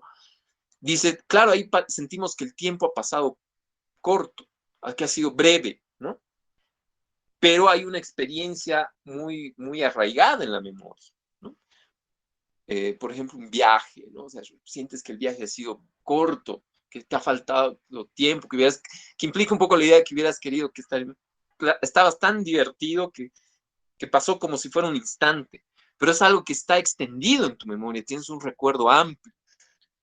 Eso ya no hay eso, o sea, ahora es corto, o sea, no solo sientes que el tiempo pasa rápido, sino que se encoge en la memoria. Por ejemplo, lo que les decía, estar en Netflix, puede estar en Spotify, o en el Facebook, pues así, en el celu, haciendo pasar, o en el Twitter, o en el Instagram, ¿no? Sientes que el tiempo ha pasado rápido, se te ha ido y darte cuenta, stops 2 horas como Gil ahí en el Facebook, o en el Instagram, o en el Twitter, pero a la vez no hay que dar nada en tu memoria, es una dispersión de cositas que no, nada que te alimente, digamos, ¿no? El zapping o los videojuegos, etcétera, dice, son episodios que se suceden rápidamente y no dejan huellas en la memoria. ¿No? Esto de las redes, la navegación en redes es sintomático, dado que no se integran experiencias pasadas o a nuestras identidades en su totalidad. Adelante, Carolina. Perdón, una consultita. ¿Sabes si existen investigaciones sobre no sé, pues la modificación de los sentimientos, digamos, en función a estas nuevas tecnologías? Lo que pasa es que yo creo que tal vez es un tema incluso generacional, ¿no? Porque, no sé, nuestra generación, por ejemplo, es como que hemos vivido el cambio, ¿no? De, de lo anterior a lo virtual o lo más inmediato. Pero me pongo a pensar, por ejemplo, no sé, yo tenía muchas amigas, yo viajé mucho y entonces tenía muchos amigos que no vivían en el mismo país que yo y nos mandábamos cartas. Entonces, todo ese proceso, no sé, pues del extrañar, del esperar, o sea, las nuevas generaciones como que ya no lo entienden. O tipo cuando tenías una canción que había salido y la esperabas en la radio y era así como que, ay, y para grabarla en el cassette, digamos, ¿no? Pero es algo que ahora ya no, o sea, no se puede dar porque ya no existe, o sea, ya todo es como muy inmediato y todo está a la mano y está a la disposición, e incluso es como que, o sea, es como una gratificación muy inmediata, ¿no? Incluso, pues, a pesar la relación de esto, o sea, uno con el tema de extrañar, dos con la paciencia y tres, no sé, pues la tolerancia a la frustración, o sea, ¿qué pasa cuando yo, no sé, pues persona nacida en el año 2000 o 2005, no tengo algo inmediatamente, o sea, puedo aguantarlo? Entonces mi pregunta era si conoces algún estudio o algo que se pueda leer sobre eso. Bueno, en general, gran parte de lo que has descrito está punteado en rosa, ¿no? Que también tiene que ver con el extrañamiento en relación a los otros. Pero ya de manera más desarrollada, bueno, yo que haya leído recientemente, por ende lo tenga fresco, no, pero se me hace que tal vez todos estos temas sobre la felicidad que se están empezando a escribir actualmente puedan tener algo de aquello, pero estoy intuyendo, a ver, no sé, a ver, se me ocurre, a ver, que aquí tenga la mano. A ver, dame un segundito. Eh, Voy a ver, tal vez me equivoco plenamente. Pero bueno, hace poco adquirí un libro que se llama, por ejemplo, habría que ver cómo se relaciona todo esto con el tema este de la promesa de la felicidad, que es un libro de esta feminista Sara Ahmed. Se llama La promesa de la felicidad, una crítica cultural al imperativo de la alegría, por ejemplo. ¿No? Que tiene que ver con estos imperativos, que tienen que ver con aceleración, pero que tienen que ver también con otra forma de relacionarse con el mundo. en la condición de estas sociedades tardomodernas. Y ahí, por ejemplo, hay toda una tendencia que dice, ojo, hay que tener cuidado con esta idea de la felicidad también, ¿no? Por el tema de la frustración. Pero creo que esto va por otro lado.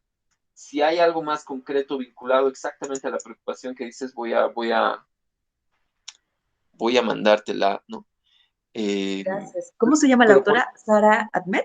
Sara Ahmed, Ahmed. Les voy a mostrar al cerrar la clase cuando Gracias. habilite cámara la tapa del libro para que la busquen. Está en caja negra de editora. Y también se me ocurre que también se podría explorar en relación, claro, hay mucho más lateral.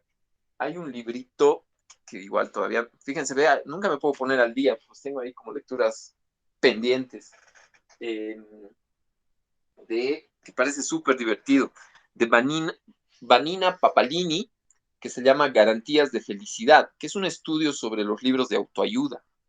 Igual, yo creo que estas cosas hay que empezar a explorar desde la filosofía, ¿no?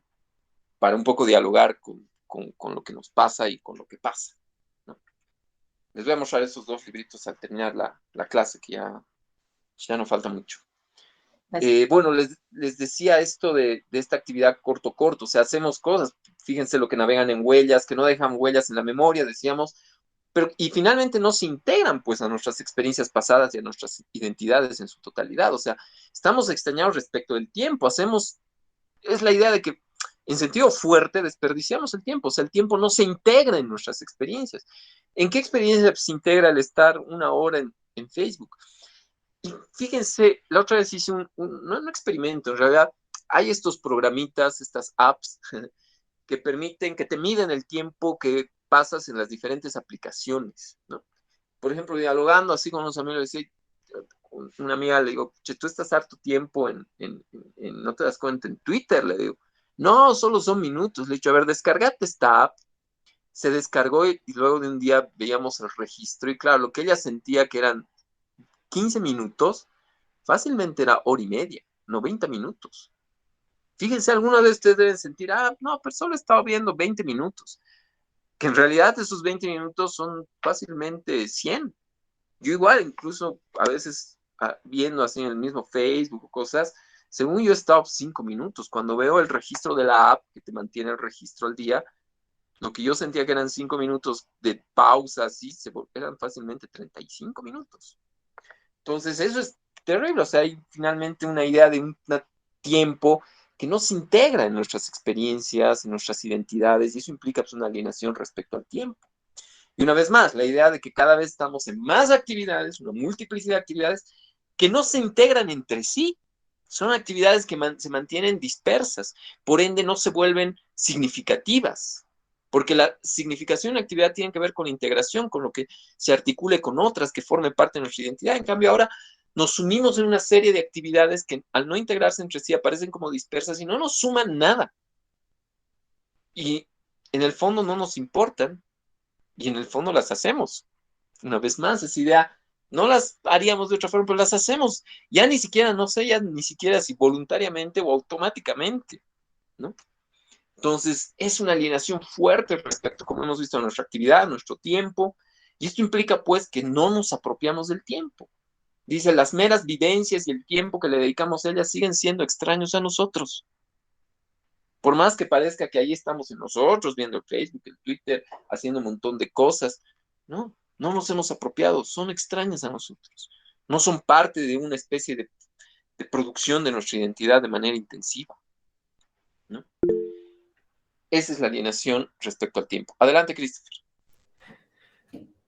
Bueno, con respecto a este punto, ¿podría llamarse alienación o es simplemente ocio, digamos? Porque el hecho de que todo lo que hacemos a cada momento que nos sume y que nos aporte, digamos, algo, es también algo como impositivo, digamos, que todo lo que tienes que hacer te tiene que sumar y no puedes estar simplemente haciendo algo que es totalmente inútil, digamos, pero es simplemente un ocio común y no todo lo que hagas tal vez te tiene que sumar.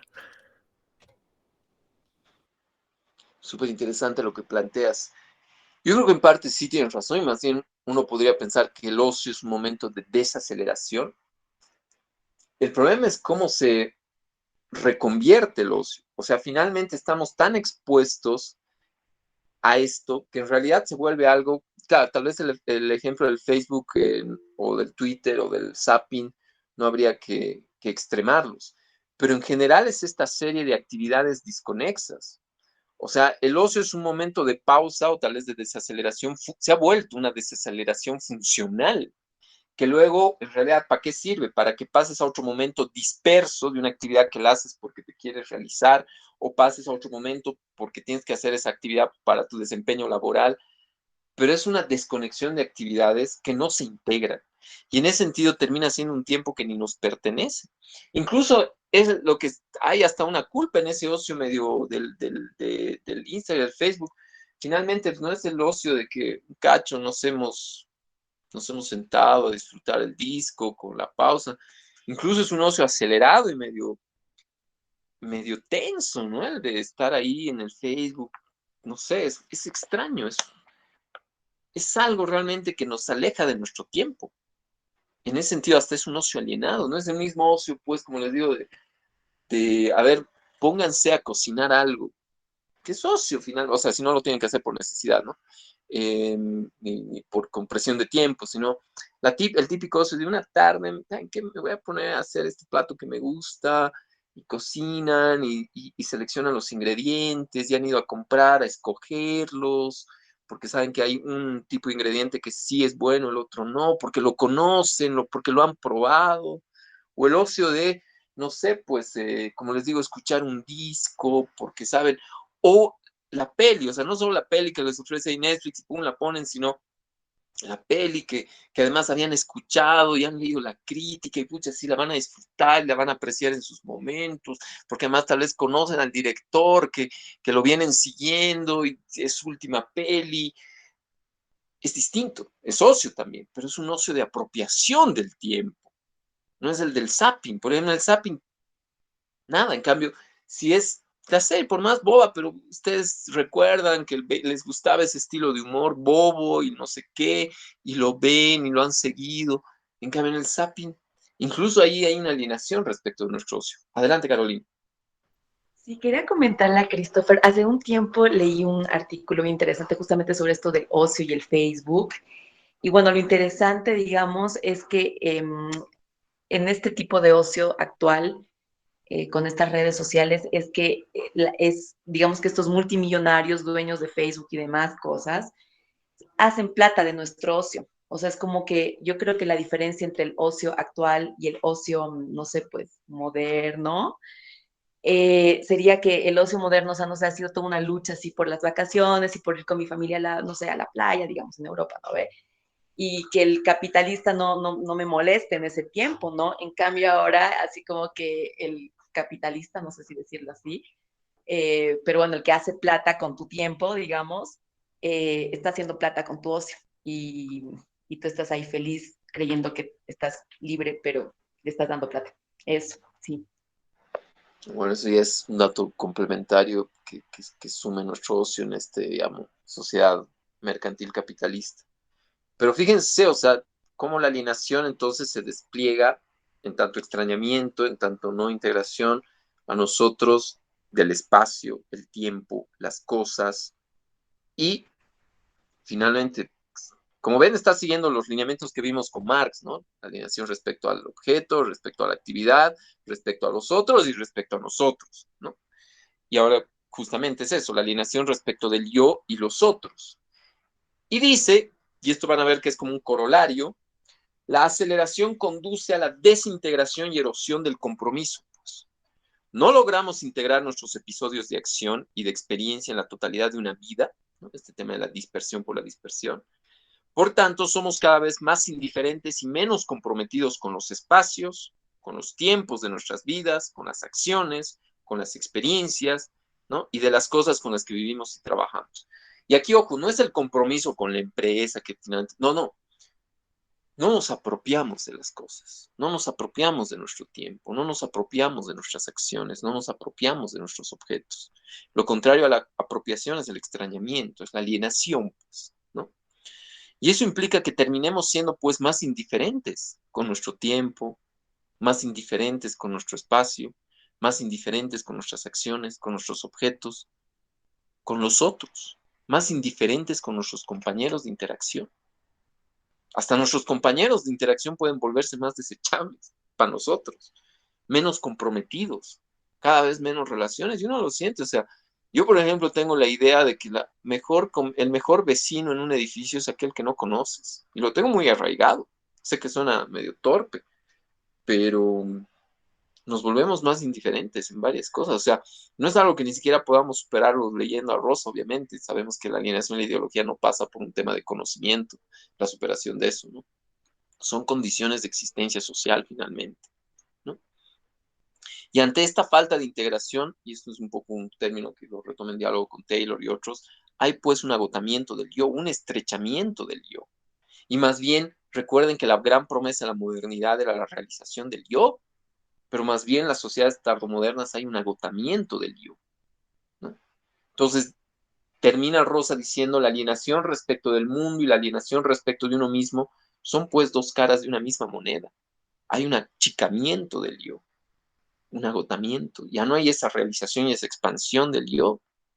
Somos yo cansados, agotados, estrechados, porque no nos apropiamos del mundo, ¿no?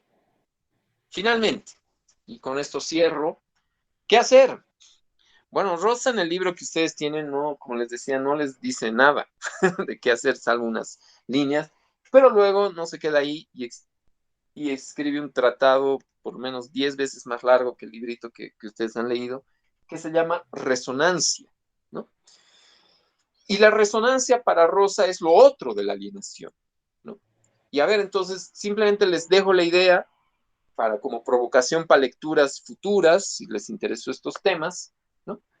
Y bueno, ya sabemos, dice, ¿qué es la alienación? La alienación es la ausencia de relaciones, este extrañamiento, hemos dicho, es la no apropiación del mundo, es el extrañamiento respecto al mundo, ¿no? El sujeto y el mundo se relacionan con indiferencia, de manera incluso hostil, como desconectados. Esa es la alienación, ¿no? Esto genera una incapacidad de compromiso afectivo con el mundo. Entonces, ¿qué es la resonancia?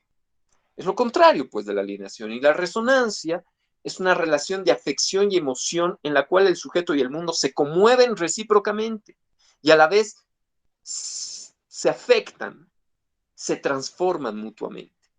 Y cierro con esta cita, sin mayores comentarios. Previo comentario, para cerrar ahora sí, luego con las citas sin mayores comentarios.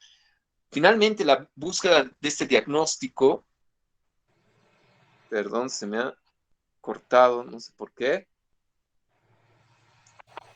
Bueno, se me han acabado los datos, pero ahora se ha conectado al Wi-Fi. La idea de todo esto era que se articula finalmente, pues, la crítica al diagnóstico de las sociedades tardomodernas era porque imposibilita una buena vida. Entonces, cierro ahora sí con la cita. Una buena vida, entonces, es una vida resonante, una vida que está basada en ejes estables de resonancia con las cosas y el trabajo, con las personas y la política, y finalmente con la vida o el mundo en cuanto tales. Si esos ejes de resonancia pueden ser creados o mantenidos, no es una cuestión de elección individual, sino de condiciones sociales colectivas. Bien, con eso cerramos con Hartmut Rosa, que espero les haya llamado la atención, les haya resultado atractivo en su diagnóstico. Y bueno, y con eso hemos tenido varios elementos para ver el tema de la alienación, que es otro de los ejes del curso, ya en marco de una teoría súper contemporánea, teoría siglo XXI, por decirlo de alguna forma, ¿no? Bien, yo aquí concluyo, les voy a ir cediendo la palabra a quienes han levantado la mano. Adelante, Neré. Sí, quería mencionar algo que dice el texto, que es la alienación, autoalienación, que refiere a que no solamente hay una alienación social, sino una alienación personal. Entonces, el personal es que no te apropias de las cosas, pero la asumes, ¿no? O sea, no adquiere una identidad en ti, pero lo asumes por voluntad. no obligatorio, por voluntad, pero lo haces, ¿no? Incluso como había mencionado también, y se ha ido diciendo en el transcurso de la lectura, de que puede ser que no lo quieras hacer, pero lo tienes que hacer porque es una necesidad, tienes que ir a la par de la aceleración, porque si no vas, estás yendo en contra y te quedas, y si te quedas, entonces pierdes tú, más o menos así, ¿no? O sea, no afectas a nadie, digamos, te afectas a ti, más o menos así. Entonces, la aceleración que nos plantea en la alienación de las acciones, em, pienso que va más allá y todavía especifica una autoalienación personal y que está relacionada con la alienación social, ¿no? Entonces, me parece que, son dos caras de una misma moneda que están integradas y al estar dentro de una aceleración social y tú generarte una aceleración personal o llegando a una alienación personal, entonces ahí es lo que decías, ¿no? Se genera el agotamiento, la depresión tal vez ahí, o sea, de querer ir al ritmo de lo que se demanda en la aceleración, ¿no? Porque es necesario que lo vayas, o sea, como dice, tienes que ir necesariamente, o sea, no te puedes estancar ni te puedes parar porque eso iría en contra tuya. Entonces, ahí vemos es como que autoobligarme a continuar a ese ritmo, ¿no? Tan veloz. Entonces mentalmente, estoy determinándome que tengo que competir, que tengo que correr, que tengo que ir más allá, ¿no? Bueno, eso. Sí, efectivamente, lo que dices es clave. Bueno, lo hemos ido viendo a lo largo de estas sesiones. Claro, no es un tema individual, sino de hecho son condiciones sociales de existencia. Entonces, de hecho, todas estas condiciones de alienación responden a condiciones sociales. Y es una alienación social, es una alienación respecto al ser social también, respecto a los otros, respecto al mundo, y eso conlleva, pues, finalmente una alienación respecto a uno mismo, ¿no? Entonces, y obviamente no es un proceso que ocurre aislado, sino es un proceso cuya fuerza y compulsión radica en su generalización, es decir, en que, reiterando, es una condición social. Eso es muy importante tener en cuenta y gracias, Nerea, por esa puntualización hiper necesaria. Adelante, Christopher. Y bueno, era un poco con respecto a eso que decía Carolina, de que eh, hay empresas que lucran con tu ocio. Y sí, ¿no? Pero no sé si hay un ocio que no sea lucrativo, ¿no? Porque si quieres ver una peli, tienes que pagar el cine, si quieres escuchar una música en YouTube, tienes que pagar el internet y tal vez el único ocio que no sea lucrativo sea quedarte sentado, ¿no? O charlar con los amigos, ¿no? Y bueno, pasando con respecto a esto de la alienación, no sé si es posible de que estemos totalmente apropiados de nuestro tiempo, de nuestro yo y de nosotros mismos. Creo que en la historia siempre ha habido un grado de alienación en la humanidad, en todos los tiempos, en todos los tipos de trabajo, creo. Y no sé, ¿será posible que podamos vivir totalmente apropiados de nosotros mismos? ¿O es que siempre va a haber un grado de alienación en la sociedad todo el tiempo? Mm, a ver, yo pues no sé qué diría exactamente Rosa al respecto, hay que leerlo más, ¿no? Y ver justamente, ahí les muestro para los que les interese buscar la tapita. Este es el libro de Rosa, donde ya plantea, digamos, no sé si se lee, Resonancia, y su título es Una sociología de la relación con el mundo, ¿no? Que es ya, como ven, es bastante más grande que este que hemos leído. Eh, pero claro, o sea, no habría que hablar de una especie de sociedad absolutamente reconciliada, una emancipación total. Esas son parte, digamos, de las lógicas de la reconciliación típicamente modernas, pero que también incluye sus promesas. Y en ese sentido, tal vez sí habría que pensar, siempre va a haber un grado ineludible de alienación. Ahora, la cosa es Ni siquiera yo lo plantearía como un tema de grado, sino tal vez en el sentido de que ahorita hay una alienación detectable y discernible, incluso en sus causas. Entonces, la idea es cómo lidiar poniéndole freno. O sea, tenemos que estar absolutamente sometidas. Hay formas de cambiar de manera factible ciertos ámbitos de relacionamiento social que reduzcan esas formas específicas de alienación. Yo creo que esa tiene que ser la pregunta, más que una pregunta maximalista de plantear, ¿podemos superar absolutamente la alienación? Plantear, tal vez, y ahí concordaría contigo entonces, plantear y decir, hay estas condiciones de alienación, se puede lidiar con esas condiciones y por ende superar esas formas específicas de alienación, o por lo menos reducirlas, o contrarrestar en realidad, contrarrestar en cierto grado esas específicas e históricas formas de alienación, lo que no quiere decir que vayas a destronar todas las formas de alienación. Aquí Rosas ha mostrado unas que corresponden a las sociedades estado modernas que tienen que ver con la temporalidad. Entonces, ¿se las puede contrarrestar? Y sí se las puede. De hecho, hay formas de desaceleración ideológica y podríamos expandir esas. Ahora ahí tampoco el objetivo es simplemente luchar con la aceleración social porque sí, ¿no? Sino porque hay cosas complicadas. Yo creo que ahí la tarea es definir cosas puntuales. Por ejemplo, uno de esos temas es ¿por qué dar curso a esta aceleración que finalmente nos genera, y lo ha demostrado cada vez de manera violenta, las crisis económicas? O sea, ese tipo de crisis es lo que hemos llamado el efecto tequila, el efecto samba, la crisis de los tigres asiáticos, la tremenda crisis inmobiliaria que vive Estados Unidos hace una década y que ha jalado a gran parte del mundo. Eh, ¿Por qué? Y eso se puede lidiar, se puede, pues. ¿Cómo? Regulas el libre movimiento, flujo de capitales, como se hace en muchos países para evitar ese tipo de movimiento y regulas la especulación financiera. Luego, el tema de las disrupciones de sincronización en relación a la democracia. ¿Cómo lidias con eso? Bueno, pues no necesariamente combatiendo absolutamente toda la alienación, sino priorizas pues, los espacios de deliberación. No cedes ante el discurso ideologizado de los tecnócratas expertos. Dices, no, lo que importa aquí es que la decisión sea consensuada y si nos tenemos que tomar un mes y si tenemos que hacer un referéndum que toma 6 meses, pues lo vamos a hacer. Punto. Por ejemplo, esas son decisiones políticas, que implica por politizar. En cambio, si nos dejamos tragar, cosas que actualmente tenemos se van a erosionar, entre ellas la democracia. Ya pasó, en los 90 y 80 se despolitizó la economía, se dejó la decisión a un puñado de expertos de cosas que afectaban la vida de toda nuestra sociedad.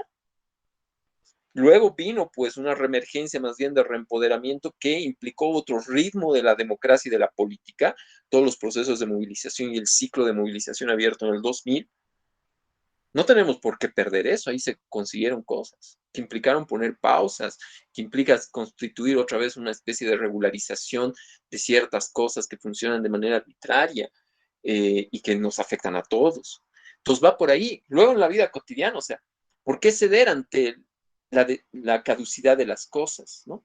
¿Por qué no tener empatía? No sé, y eso puede tener con el hecho de que no tengo por qué tener el último cel, bueno, no sé ni siquiera, o si no puedo comprarlo, amargarme porque no puedo comprar, no sé. Bueno, yo en toda mi vida he tenido 3 celos y no pienso cambiar de celo en un buen tiempo y no me interesa.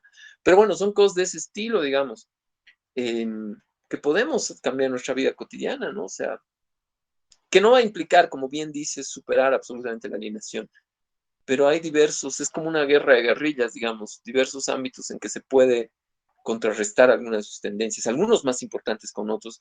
El tema de la democracia para mí es fundamental, ¿no? Eso como comentario, en realidad complementario a lo que dices, ¿no? No polémico, sino complementario.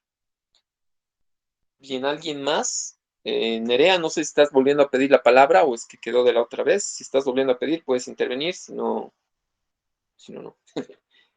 Em, bueno, estos eran los otros libros que les mencioné, que no tienen, que para los que les interese, no sé qué tan buenos son, no los he revisado todavía. Este es uno, es el de, ¿cómo se llama? Vanina Papalini, Garantías de la Felicidad. Está publicado por si acaso por Adrián Hidalgo. que es editora argentina.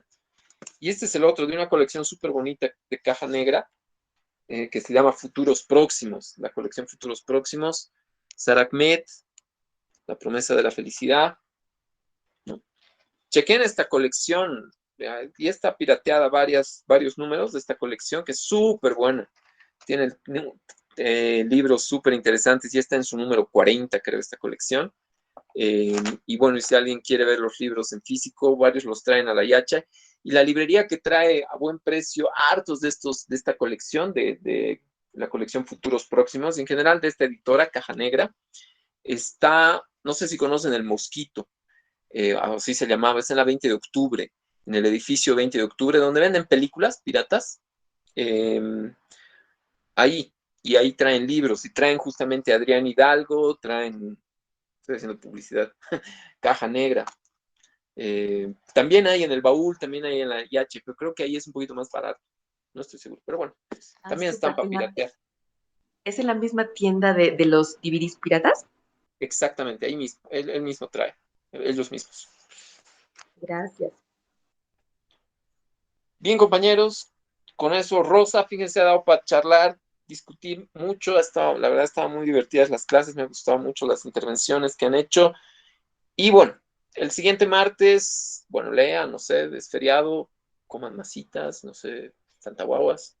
Y nos reencontraríamos el martes 9 de noviembre con el control de lectura de Rosa. Léanlo, se lee muy fácil, es muy entretenido. De hecho, esta dinámica que ha tenido el curso, sobre todo con Rosa, es gracias a Rosa, por los temas y cómo los aborda, ¿no? Que realmente provoca a que nos expresemos en la clase. Bien, entonces cualquier duda, consulta, está el WhatsApp, registran las fechas que ya les he pasado en ese cronograma. Y bueno, nos estaríamos viendo ya no en una semana dado el feriado, sino en 2 semanas, ¿no? Directamente al control de lectura. Y vayan pensando en el tema de ensayo, que bueno, ahí está igual la fecha, creo que es exactamente en un mes, viernes 26 de noviembre. Tienen que entregar el temita de ensayo. Su momento igual, si tienen dudas en la clase me preguntan, pero bueno, está en el programa explicadito con detalle qué es lo que tienen que presentar, que es algo muy, muy sencillo. Bien, compañeros, nos estamos encontrando. Saludos. Chao, mil gracias. Gracias, hasta luego. Chao, chao. Chao, chao. No, licenciado, gracias. Gracias, licenciado.